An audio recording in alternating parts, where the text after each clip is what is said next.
જય વછરાજ દાદા. અત્યારે આપણે કચ્છના રણમાં ઝીંઝુવાડાની બાજુમાં વાછરા દાદાનું જે મસ્તક મંદિર છે ત્યાં જઈ રહ્યા છીએ. ચારેય બાજુ વેરાન વગડો છે અને રેતીના રણ સિવાય બીજું કાંઈ નથી દેખાતું. આપણે આવી ગયા છીએ વછરાજ દાદાના મસ્તક મંદિરે. શ્રી વછરાજ દાદા મસ્તક મંદિર ઝીંઝુવાડા.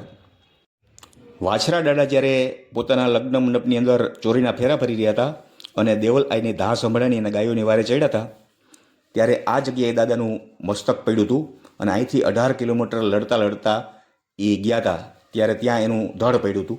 આ જગ્યાએ દાદાનું મસ્તક મંદિર છે. આવા સુરવીરને જગત કોઈ દી ન ભૂલે, જેણે ગાયો માટે બલિદાન દીધા છે, બેનો દીકરીઓ માટે બલિદાન દીધા છે, એવા વીર વાછરા દાદાનું આ મસ્તક મંદિર છે. જય દાદા વછરાજ. આ વછરાજ દાદાના ચાલીસા મેં દાદાની કૃપાથી લખેલા છે, વછરાજ ચાલીસા.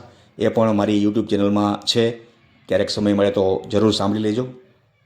જય દાદા વછરાજ.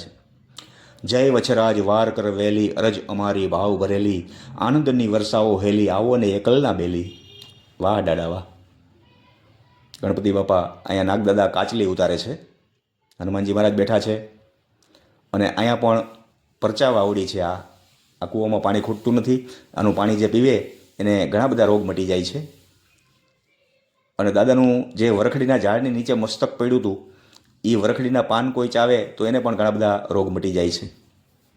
ઘનશ્યામભાઈ, અનિલભાઈ, કલ્પેશભાઈ બધા દર્શન કરી રહ્યા છે. જો અદ્ભુત નજારો છે અહીંયા.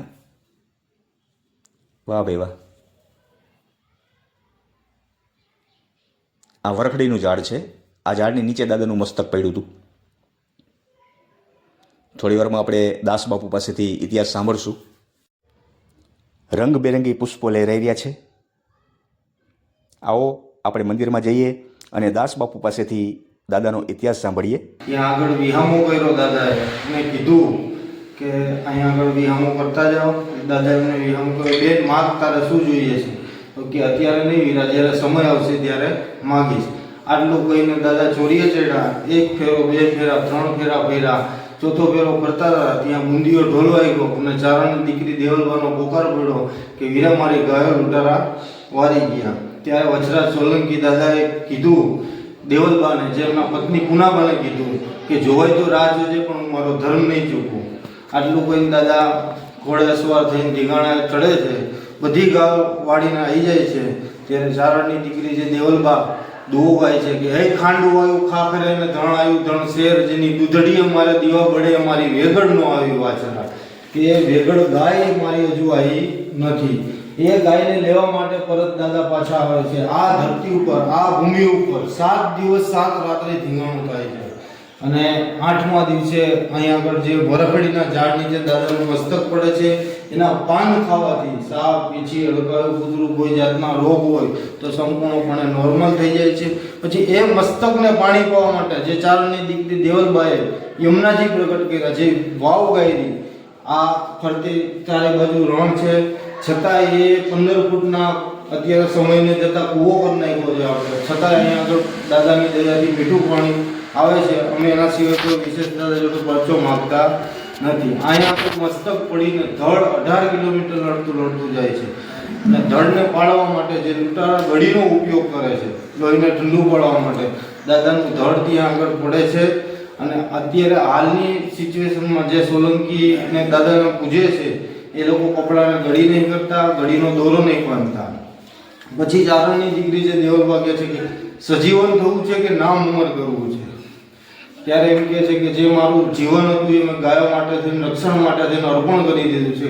હવે મારે કોઈ જીવવાનો ધ્યેય નથી. પછી દાદા આ જે કળિયુગમાં, સતયુગમાં અને વર્ષો વર્ષ જે આ ગાથા અમર થઈ ગઈ દાદાની, એ દાદાને જીવન માટે બહુ ધન્યની વાત છે. અને બીજું જે ચારણની દીકરી કીધું સજીવન થવું છે કે નામ ઉમર કરવું છે, તો સમજવા જેવો ઇતિહાસ એટલો જ છે કે જો એ ચારણની દીકરીમાં એટલી તાકાત હોય એને સજીવન કરવાની, તો એ ગાય લેવાની તાકાત ના હોય. તો આ ઇતિહાસ રહ્યો. આમાંથી સમજવા જેવું કે ધર્મના કાજે ધીંગાણા કર્યા, ધર્મના રક્ષણ માટે એમને બલિદાન આપી દીધું. બીજું વધારે નહીં, બસ. જય વચરાજ. આપનું નામ કહેશો? દાસ બાપુ. અમે અહીંયા પેઢીઓથી સેવા પેલા મારા ફાધર હતા અને અત્યારે હું 4-5 વર્ષથી છેલ્લા હું સેવા કરું છું. આ જગ્યા કોઈ ટ્રસ્ટમાં નથી. અહીંયા આગળ જે યાત્રાળુ 5-25 રૂપિયા આપે છે એમાંથી ગાયોનું ચા પાણી રોટલો બધું જગ્યાનો વિકાસ બધું એમાંથી થાય છે. અહીંયા કોઈ સરકારી સહાય ટ્રસ્ટ છે નહીં. બરાબર છે. બાપુ, અહીંયા આવનારા યાત્રિકો દર્શનાર્થીઓ વિશે શું કહેશો?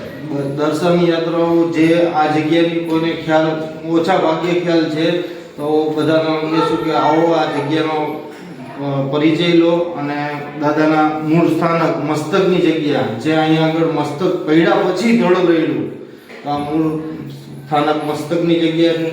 હરેક યાત્રાળુને દર્શનને અથવા જગ્યાનો મુલાકાત અને ગૌશાળામાં સહયોગ આપવા વિનંતી. બધા દર્શનાર્થીઓ આવ્યા છે અને ભેટ અહીં સ્વીકારવામાં આવે છે.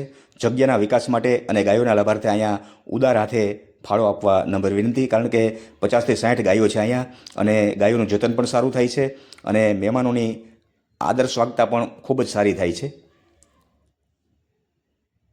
પાણીનો ટાંકો છે, ઠંડુ પાણી પણ અહીંયા આવે છે. આ ગાયો માટેનો ઘાસચારો છે, સૂકો ઘાસચારો.